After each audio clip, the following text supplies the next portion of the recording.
Magandang bisa lahat. Tawa ko na si Alba. Yudans.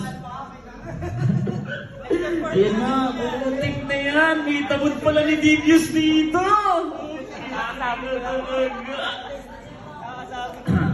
Ayun, una sa lahat, maraming salamat dahil binigyan niyo kami ng opportunity para mag-perform. Hingin ko lang sana ilang minuto niyo para pakinggan yung kwento ko.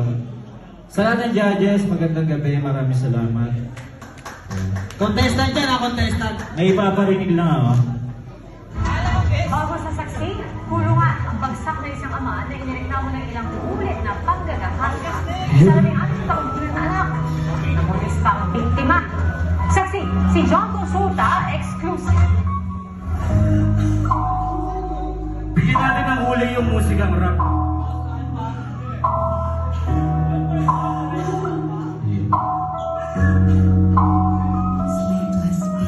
Bakit sa murang edad niya pa lamang ang dami ng pinagdaanan? Namulat sa kamunduhan na hindi niya ninais at di inasahan. Nilisan ng kanyang ina habang iniwan sa kanyang ama. Tiwala siya labis sa pagmamahal na hangad ay lubos niya di madarama. Lahat na ninaisip bakit pasalungat sa mga gusto lagi na mangyari.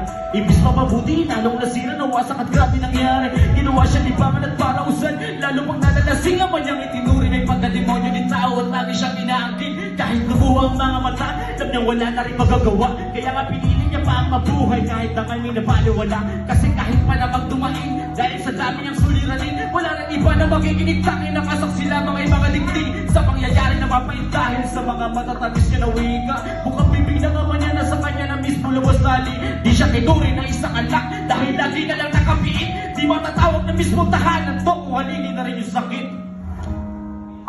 Yeah! Kalungkutan. Pangungulila. O hindi kaya galit lamang siya sa laban kung bakit niya yung ginawa.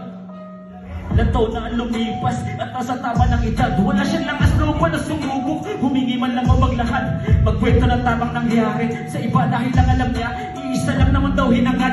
Kaya pare-pareho lang sila. Pareho ang nais sa isip at balak na maangkis siya't patikman. Kaya naman ipilit niyang nilihim at itinago niya na may laman.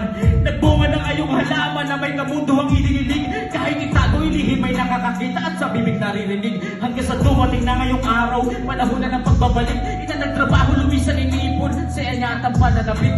Na makita prinsesang iniwan, isang inspirasyon niya palagi. Doon sa dakong malayo na hindi na bago magsilbihan ng ibang lagi. Pero di inakala na bakit pangungunan sa kanya pa nabubungan. Luha na lang ang sagot sa mga katanungan na bang pinubukat. Dalaga na siyang nagsaad at ang nag-iisa rin niyang anak. Nilahan niya ang lahat-lahat sa kahuli-huligan niya na sulat. Sana pala ay di mo ko iniwan at sana di ka umalis. Sana hindi na rin tayo nagkatayo para hindi ko na rin tiniis. Mga gabi na tila malupit na bangungutas sa akin ay pinapadanas. Kahit lumuho magsumigaw, posible pa rin makatakas. Bumuot niya po ako sa kwarto niya. Since umiyak ako, binalik niya po ako dun sa higaan namin. Naubad niya po yung pants ko. Sabi ko, Papa, tigil ko yun. Naulit pa po yun, pero hindi ko na po maalala ko ilang beses ko. Wala po niya ako, hindi po dapat yun yung ginawa niya sa akin. Ngayon sabihin niyo mula sa nakatarungan. Kulungan ang bagsak na isang ama na inireklamo. Kulungan ang bagsak na isang ama na inireklamo ng ilang ulit na panggagahas. Ay, shit. Maraming salamat po. Maraming salamat.